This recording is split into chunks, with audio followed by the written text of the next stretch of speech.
Hello everyone and welcome to our YouTube channel. I'm sorry that our video is late. We've had other circumstances as to why. I hope you're all well and you're all keeping safe and you're following the government's guidelines, and I hope that you find this video helpful today. So in today's video we're going to talk about hamster pregnancy, what items you need to use for their bedding, what you need to do when they're pregnant, and just the safety precautions you need to look out for and what you shouldn't do as well. So the first thing to look out for is their activity levels and their mood levels. So if you see them acting differently and they're acting either irritable, skittish or aggressive, that means that their behaviour is changing. You might also find that if your hamster is sleeping a lot, that's lethargy. So that's also another sign of hamster pregnancy too. They can also eat and drink more because as they're growing babies inside them, they're not just going to be feeding for themselves, they're going to be feeding for them little babies that they're carrying as well. So from what I know, my baby Cherry, she gave birth to 12 pups. So your hamster, depends on what breed you have, but Syrian hamsters can have up to 10 to 12 babies. So if you have a Syrian, be prepared for a big breed. So now I'm going to talk to you about hamsters' gestation period. So it can depend on your type of hamster and what breed they are, but it can usually last between 18 to 21 days. So now I'm going to tell you about the gestation periods for different type of breed of hamster. So Syrian hamsters can last up to 16 days, Chinese hamsters can have it between 18 to 23, Winter White Dwarf 18 to 21 days, and a Roboski between 22 to 30 days. So as you've known, it depends on the type of breed of hamster you have. If you suspect that your hamster is pregnant because their belly is larger than usual, then it's a good idea to make sure that your pet doesn't actually have a medical condition that's causing this symptom. If your hamster has a lump in their belly, then it could possibly be a tumour rather than baby hamsters. So a swollen belly could be due to an infection, bowel issues, heart problems or bladder stones. So it would be a good idea to get your hamster to a vet so they can have a checkup and rule out these illnesses, or to make sure that they are pregnant, and if they are, they can see how far along they are and give you advice, diagnose any problems early on.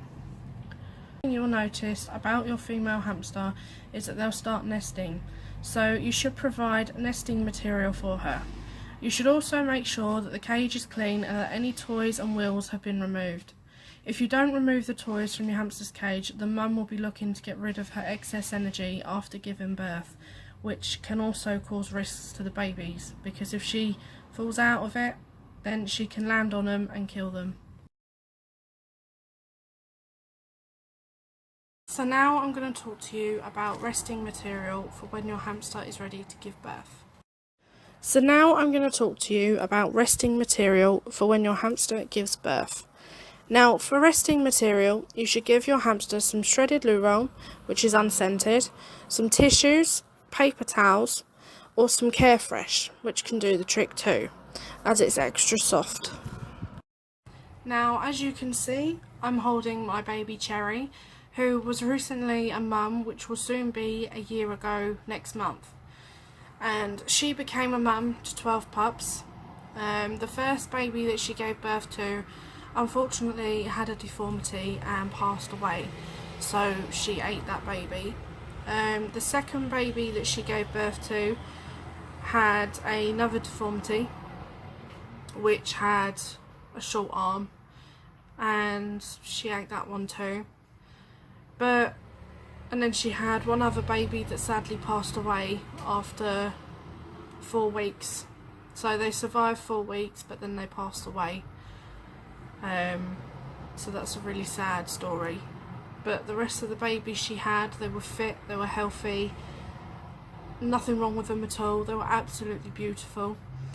One of them, as you know, was Daisy, but she sadly passed away this year in March. And she was just absolutely adorable.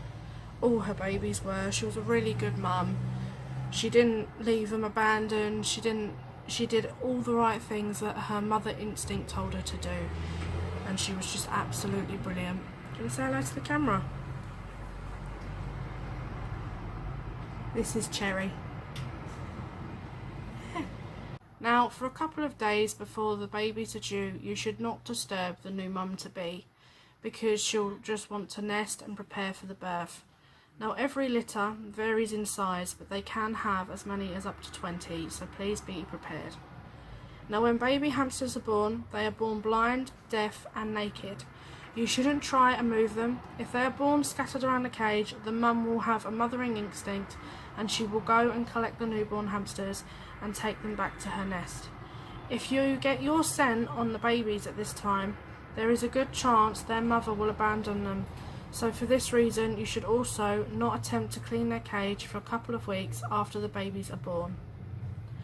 By the time they are 5 days old, most baby hamsters have a light covering of fur.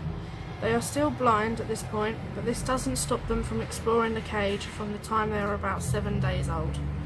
Now, you should make sure that you lower their water bottles in the cage so that the day-old baby hamsters can reach the bottle of water. It's also a good idea that you scatter some food around the cage so that they can pick it up and eat it, as well as being fed by their mother. So at this stage, her babies will start to look like proper hamsters, but they can't see until their eyes open when they are about 2 weeks old. When your hamster reaches the 2-week mark, you can start handling them at this young age. The mummy will be alright with them smelling like you at this stage.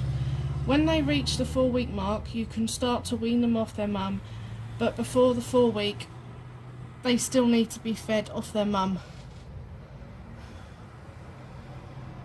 Then at 6 weeks, the baby hamster will need to be separated from their mum, and you will need to check the gender of them and place into separate cages of the same sex, because they are capable of mating at this age, so it is most important to separate them at this age.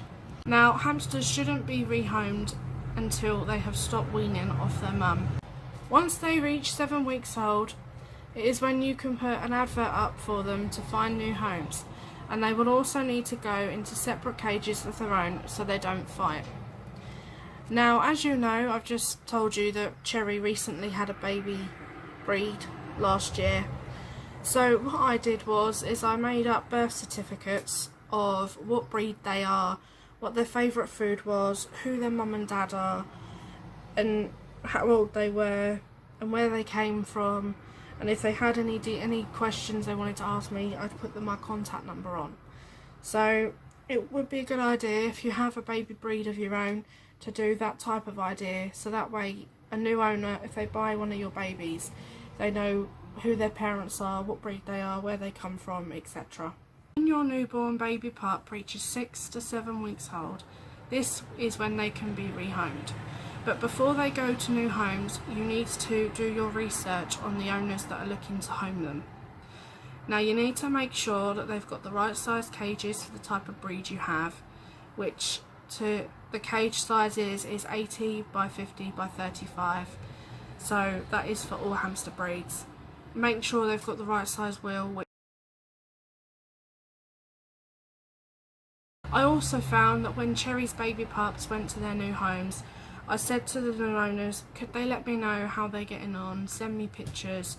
And so one of the babies went to Cambridge, not far from us, and she sent me pictures on WhatsApp on how her babies are getting on, and soon they'll be 1 year old. So I can't believe how fast it's gone, and it's just flown by. If Daisy was here now, she'd be 1 next month. So it's just amazing how quickly they grow.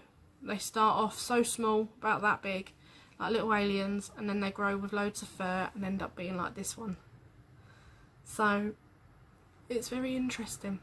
If you buy a hamster that's accidentally pregnant, that's not your fault. Wherever you got your hamster from, they should have told you first. But please make sure that you do your research first, and breeding has got to be done by a specific breeder. It can't be just an on-off chance. So please do your research and be careful. I hope you have found this information helpful, and if you need any help, tips and advice on what to do for your pregnant hamster, or you need someone to talk to about them, then please take a look at us on Facebook. We're called the Syrian Hamster Lovers. We've got a Facebook page and a Facebook group, so if you have any questions or any queries at all, then please do message us and I'm sure we can help you. Now, if you have found this video helpful, then please like, share, comment and subscribe, and we will see you all again in the next video. Goodbye everybody. Just a quick message, if you have any ideas on for what us to do for our next video, then please pop us a comment down below. Thank you, bye.